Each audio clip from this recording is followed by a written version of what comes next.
Everyone, once again welcome back on your YouTube channel Dangi academy.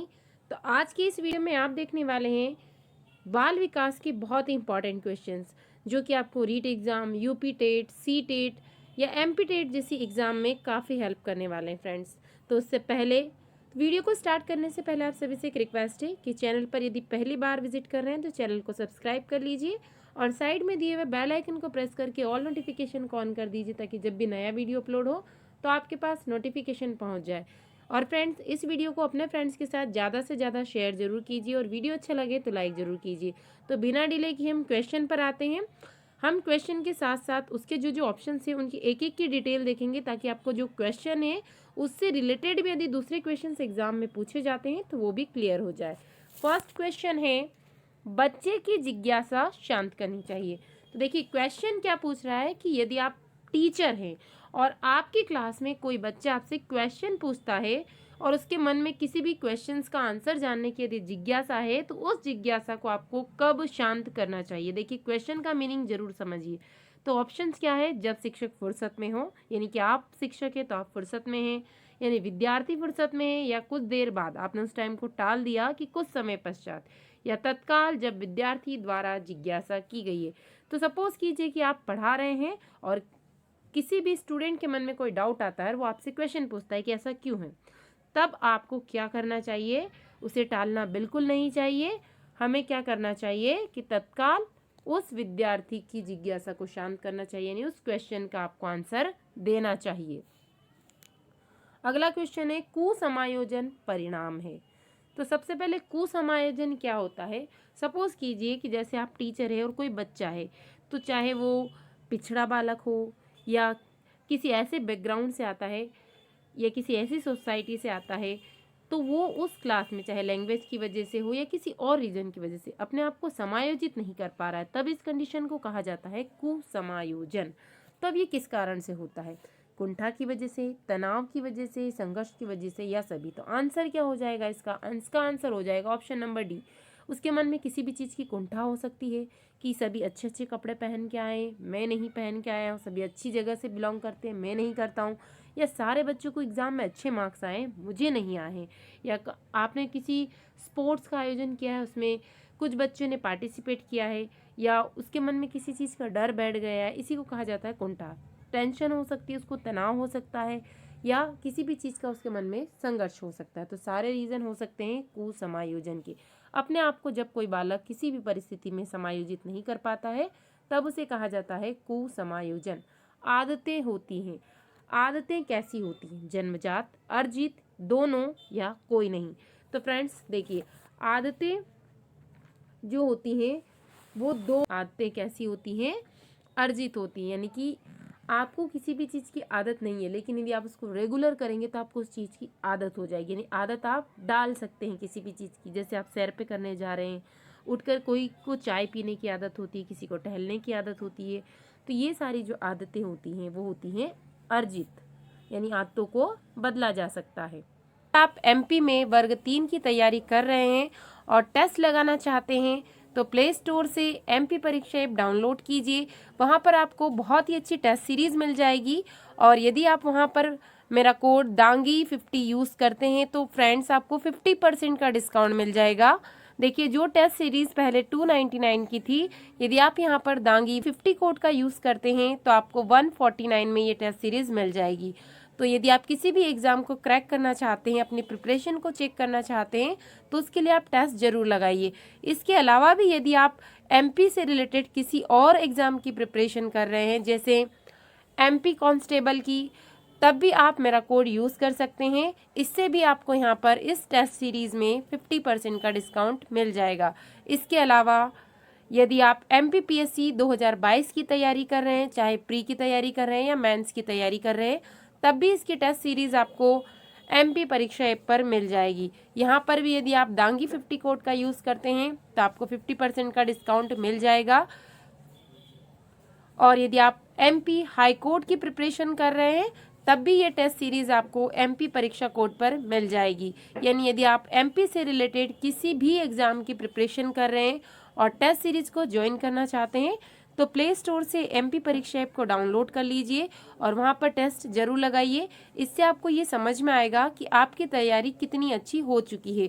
और यदि आप इसमें 50% का डिस्काउंट चाहते हैं तो मेरा कोड यूज़ कीजिए दांगी50, तो आपको किसी भी टेस्ट सीरीज़ में 50% का डिस्काउंट मिल जाएगा। इसके अलावा यदि आप CPCT computer proficiency certificate test की तैयारी कर रहे हैं, CPCT को क्लियर करना चाहते हैं, तो उसके लिए भी टेस्ट सीरीज यानी प्रैक्टिस सेट इस परीक्षा ऐप पर उपलब्ध है। यहाँ पर भी आपको 50% का डिस्काउंट मिल जाएगा मेरा कोड यूज़ करने पर। तो फ्रेंड्स, टेस्ट जरूर लगाइए, इससे आपको ये समझ में आएगा कि आपकी प्रिपरेशन कितनी अच्छी हो चुकी है। आपको थोड़ा सा एग्ज़ाम का यहाँ पर माहौल मिल जाएगा। कुसमायोजित व्यक्तित्व का क्या लक्षण है? तो ऊपर अभी हमने समझ लिया है कि कुसमायोजन क्या होता है। तो यदि कोई भी व्यक्ति कुसमायोजन से ग्रसित है तो उसके व्यक्तित्व का क्या लक्षण होगा? मन व बुद्धि स्थिर, मन व बुद्धि अस्थिर होगी, प्रसन्नता, विद्वता। तो जैसा कि आपने देख चुके हैं, उसका मन और बुद्धि दोनों ही कैसे होंगे? अस्थिर होंगे। तो ऑप्शन नंबर 20 का सही आंसर हो जाएगा, क्योंकि वो अपने आप को उस कंडीशन में समायोजित नहीं कर पा रहा है, अपने आसपास के वातावरण में समायोजित नहीं कर पा रहा है, इसलिए उस व्यक्ति का मन और बुद्धि दोनों ही अस्थिर हो जाते हैं। प्रतिभावान छात्रों की बुद्धि लब्धि कितनी होती है? तो आपको बुद्धि लब्धि को निकालने का फॉर्मूला आता ही होगा, कैसे निकालना है। यहाँ पर बात की जा रही है प्रतिभावान छात्रों की, तो इनकी जो बुद्धि लब्धि होती है वो होती है 140 से ऊपर। वहीं यदि बात की जाए कि कोई पिछड़ा बालक है तो उसकी बुद्धि लब्धि या उसका जो IQ होगा वो कितना होगा? तो ध्यान रखिए 90 से कम होता है पिछड़े बालक का, और प्रतिभावान बालक 140 से ऊपर। और यदि आपसे यहाँ पर पूछा जाए कि 90 से 100 किसका होगा? तो ध्यान रखिए 90 से 100 होता है सामान्य बालक का, जबकि 90 से कम होता है पिछड़े बालक का। ये ध्यान रखना है आपको। और उसके बाद ये 60 से यदि कम दिया जाए तो ध्यान रखिए मंद बुद्धि बालक का बुद्धि लब्धि यहाँ पर हो जाएगी, या IQ जिसे हम कहते हैं। बुद्धि का प्रकार नहीं है। बुद्धि किस प्रकार की नहीं होती है? मानसिक बुद्धि, मूर्त बुद्धि, अमूर्त बुद्धि या सामाजिक बुद्धि। तो देखिए मानसिक बुद्धि नहीं होती है, मूर्त बुद्धि भी होती है, अमूर्त बुद्धि होती है, सामाजिक बुद्धि होती है। तो देखिए पहले हम मीनिंग समझ लेते हैं कि मूर्त बुद्धि क्या होती है। मूर्त बुद्धि जनरली होती है कि कोई भी जो व्यक्ति है यदि वो विभिन्न प्रकार की वस्तुओं का व्यवहारिक एवं उत्तम प्रयोग करने में कोई भी क्षमता जो अर्जित करता है वो किसके थ्रू करता है? मूर्त बुद्धि के। कोई भी व्यक्ति अलग अलग वस्तुएं, उनका हम कैसे यूज़ करना है, जैसे कोई भी बर्तन है, कोई मशीन है, उसे कैसे चलानी है, तो इसका जो ज्ञान प्राप्त करता है वो किसके थ्रू करता है? मूर्त बुद्धि के थ्रू करता है। तो इस बुद्धि को जनरली व्यवहारिक या यांत्रिक बुद्धि भी कहा जाता है, क्योंकि किसी यंत्र को कैसे चलाना है यदि हमने इसका ज्ञान प्राप्त कर लिया तो ये किस बुद्धि का प्रकार है? मूर्त बुद्धि का। और जो जनरली हमारे दैनिक जीवन में जितने भी ज़्यादातर कार्य किए जाते हैं वो किस बुद्धि से किए जाते हैं? देखिए आपका एक क्वेश्चन और बन जाता है कि व्यवहारिक या दैनिक जीवन में जो अधिकतर कार्य किए जाते हैं वो किस बुद्धि के अंतर्गत आते हैं? तो वो आते हैं मूर्त बुद्धि के। तो मूर्त बुद्धि को कौन सी बुद्धि भी कहा जाता है? यांत्रिक बुद्धि भी से कहा जाता है। तो एक प्रकार से बुद्धि का प्रकार हो गया। दूसरा प्रकार अमूर्त बुद्धि। ये क्या होता है? यानी मानसिक क्षमता, एक ऐसी मानसिक क्षमता है अमूर्त बुद्धि जिसके सहारे कोई भी व्यक्ति शाब्दिक अथवा गणितीय संकेतों व चिन्हों को आसानी से समझ पाता है और उनकी व्याख्या भी कर पाता है। और यदि उदाहरण के तौर पर देखा जाए कि जिन व्यक्तियों में अमूर्त बुद्धि ज़्यादा होती है या अमूर्त बुद्धि का प्रकार उनके मस्तिष्क में ज़्यादा मात्रा में पाया जाता है, तो ऐसे व्यक्ति जनरली कलाकार, पेंटर, इस क्षेत्र में अपना विकास ज़्यादा वो करते हैं, यानी अपना करियर इसी क्षेत्र में बनाते हैं। यानी कि आपने किसी भी संकेतों को देखा, जैसे गणित में आपने पाई देखा होगा, एरो देखा हो, ऐसी जो चीज़ें हम सीखते हैं वो अमूर्त बुद्धि के अंतर्गत आती है। और बाकी जो समाज से ज्ञान प्राप्त किया जाता है उसे कहा जाता है सामाजिक बुद्धि। तो बुद्धि का प्रकार नहीं है, मानसिक बुद्धि इसका आंसर हो जाएगा। किसने कहा है कि बुद्धि सीखने की योग्यता है? मैकडूगल ने, रैक्स नाइट ने, बकिंघम ने, या इनमें से कोई नहीं? तो ये जो परिभाषा है ये किसके द्वारा दी गई है? ये दी गई है बकिंघम के द्वारा, कि बुद्धि एक सीखने की योग्यता है। मैकडूगल के अनुसार यदि देखा जाए कि बुद्धि की परिभाषा क्या होगी तो ये हो जाएगा कि बुद्धि वह शक्ति है। मैकडूगल ने कहा है कि बुद्धि वह शक्ति है जिसके अतीत के अनुभवों के प्रकाश में जन्मजात प्रवृत्ति में सुधार किया जा सकता है। यानी बुद्धि वह शक्ति है जिससे कि अतीत के जितने भी अनुभव है उनमें भी प्रकाश में जन्मजात प्रवृत्ति में भी सुधार किया जाता है। यानी आपने ऐसी योग्यता को अर्जित कर लिया कि जो आप में जन्मजात जैसी भी प्रवृत्ति थी उसको भी आप सुधार सकते हैं, अपने आप को इम्प्रूव कर सकते हैं। इसी को कहा जाता है बुद्धि। तो ये जो परिभाषा है बुद्धि सीखने की योग्यता है, ये किसके द्वारा दी गई है? बकिंघम के द्वारा दी गई है। दमन एवं शमन किसके प्रकार हैं या किसके प्रकार हैं? ये अभिप्रेरणा विधियों के, समायोजन विधियों के। फ्रेंड्स, इस वीडियो को ज़्यादा से ज़्यादा शेयर जरूर कर दीजिएगा क्योंकि ये क्वेश्चंस कंपटीशन एग्जाम्स में बहुत ज़्यादा पूछे जाते हैं, तो इससे सभी की हेल्प हो जाएगी। समायोजन विधियों के, रक्षा विधियों के या शिक्षण विधियों के। तो दमन और शमन एक प्रकार से क्या है? रक्षा युक्ति है। आपने सुना होगा दमन करना यानी किसी को दबा देना। एक प्रकार की किसी ने आप पर अटैक किया है तो आपने उस पर अटैक करने की कोशिश की है, यानी एक प्रकार से आप कह सकते हैं कि ये रक्षा युक्ति के लिए यूज किया जाता है। बच्चे जैसा व्यवहार करना एक उदाहरण है।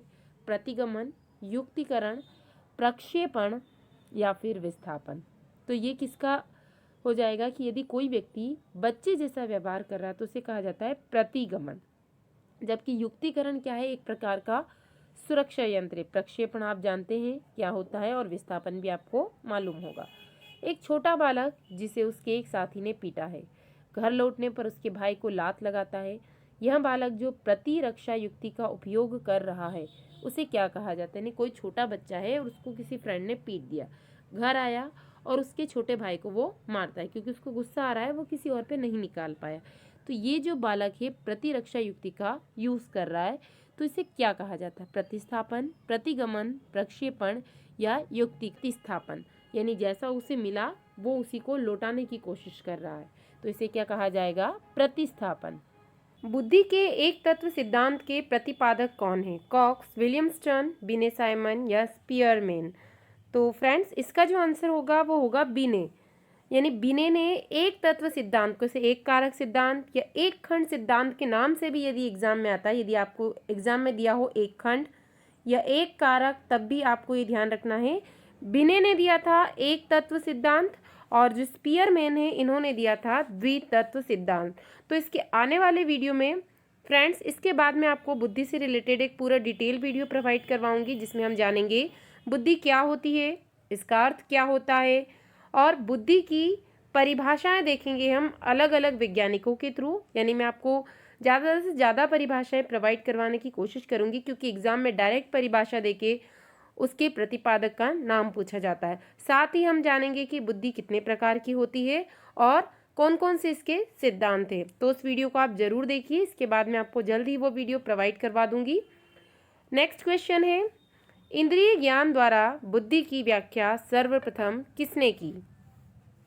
ऑप्शंस देखते हैं, अल्फ्रेड बिने, रॉस, विलियम वुड या स्पीयरमैन। तो देखिए किसने की थी? सबसे पहले विलियम वुड ने की थी।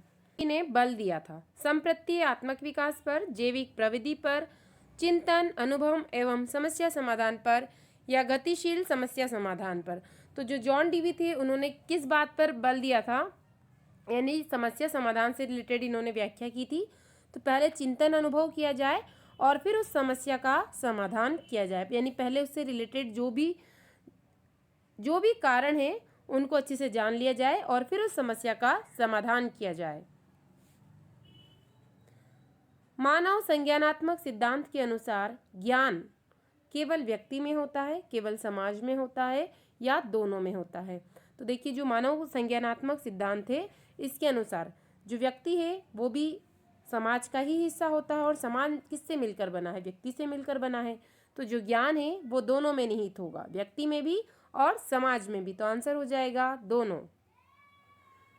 पियाजे के अनुसार गतिशील संतुलिनीकरण बनता है। तो आपको मालूम ही होगा पियाजे की जो थ्योरी है संज्ञानात्मक विकास की, कॉग्निटिव डेवलपमेंट की, बहुत ज़्यादा एग्जाम में पूछी जाती है। अब इसके ऑप्शंस देखते हैं, आत्मीकरण द्वारा, स्थायीकरण द्वारा, उक्त दोनों पर या मानसिक व्यवस्थापन द्वारा। तो देखिए ऊपर जो हमने दोनों ऑप्शंस देखे हैं क्या क्या है? आत्मीकरण द्वारा भी और स्थायीकरण द्वारा भी जो संतुलिनीकरण है वो स्थापित होता है। एक बालक अपनी दुख भरी परिस्थिति को भुला देता है तो उसे क्या कहा जाता है? औचित्यकरण, शमन, दमन या प्रतिगमन। तो जैसे ऊपर ऑप्शंस में आपको मैं बता चुकी हूँ शमन और दमन से रिलेटेड। दमन यानी कि दबा देना, चाहे वो मन के भाव हो या और कोई बात है उसे दबा देना। तो आंसर हो जाएगा इसका दमन। उसने क्या किया है, उसके अंदर जो भी विकार थे, जो भी भाव थे, उन्हें उसने दबा दिया है या भुला दिया है। तो ऑप्शन नंबर सी सही आंसर हो जाएगा, दमन। निम्न में से समायोजन का तरीका नहीं है। तो समायोजन क्या होता है? एडजस्टमेंट इसको इंग्लिश में कहा जाता है, यानी अपने आप को परिस्थिति या उस समस्या के अनुसार अपने आप को ढाल लेना ही क्या कहलाता है? समायोजन कहलाता है। तो यहाँ पर अपोजिट पूछा गया है, नहीं है। तो पहले क्या क्या है वो हम देख लेते हैं। मनोविश्लेषण समायोजन का ही तरीका है। कुशिक्षा, पुनर्शिक्षा, मनोअभिनय। तो देखिए, पुनर्शिक्षा, मनोविश्लेषण और मनोअभिनय तो समायोजन के तरीके हैं, लेकिन जो कुशिक्षा है वो समायोजन का तरीका नहीं है। तो इस क्वेश्चन का यही आंसर हो जाएगा। समायोजन भाव प्रक्रिया है जिसके द्वारा प्राणी अपनी आवश्यकताएं और इन आवश्यकताओं की पूर्ति को प्रभावित करने वाली परिस्थितियों में संतुलन रखता है।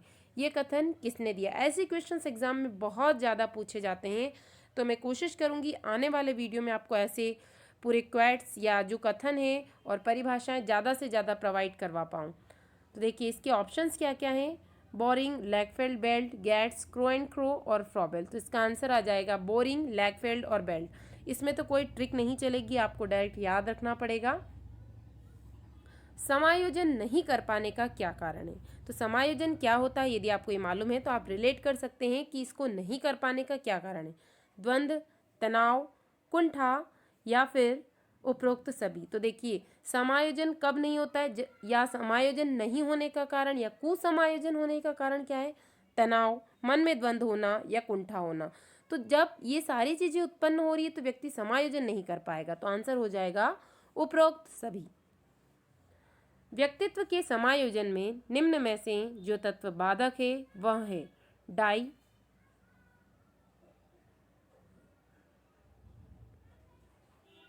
व्यक्तित्व के समायोजन में निम्न में से जो तत्व बाधक है वह है भग्नाशा, आशा, उत्साह या खेल। तो देखिए, समायोजन में जो बाधाएं बन रहे वो कौन कौन से? यदि मन में उत्साह होगा, आशाएं होगी तो वो ईजिली समायोजन कर पाएगा। लेकिन ऐसी कौन सी चीज़ें हैं? और यदि कोई बच्चा उसमें कोई तनाव है, कोई कुंठा है या कोई व्यक्ति, तो उसको खेल खेल से भी हम समायोजित कर सकते हैं। लेकिन भग्नाशा क्या हो जाएगा? कुसमायोजन का कारण है, यानी समायोजन नहीं कर पाने का कारण है। पिछड़ा बालक किसे कहते हैं? तो यहाँ पर क्वेश्चन क्या रिलेट कर रहा है, यानी पिछड़े बालक की बुद्धि लब्धि कितनी है। क्वेश्चंस को आपको समझना होगा, यहाँ परिभाषा नहीं पूछी गई है। यह क्वेश्चन ऐसे भी आ सकता था, पिछड़े बालक की बुद्धि लब्धि कितनी होती है, पिछड़े बालक का IQ कितना होता है। तो जैसे मैं इससे पहले भी आपको बता चुकी हूँ, 140 प्रतिभाशाली बालक की बुद्धि लब्धि होती है, और यहाँ पर मैंने बताया था आपको 90 से ऊपर सामान्य बालक की बुद्धि लब्धि होती है, और 90 से कम, ऑप्शन समझिएगा आप, 90 से कम पिछड़े बालक की बुद्धि लब्धि होती है। तो यहाँ पर आंसर हो जाएगा पिछड़ा बालक किसे कहते हैं? जिसकी बुद्धि लब्धि 90 से कम होती है। तो फ्रेंड्स, उम्मीद है कि आपको ये वीडियो अच्छा लगा होगा। आगे मैं आपको बुद्धि से रिलेटेड वीडियो प्रोवाइड करवाने वाली हूँ, तो चैनल के साथ जुड़े रहिए। धन्यवाद।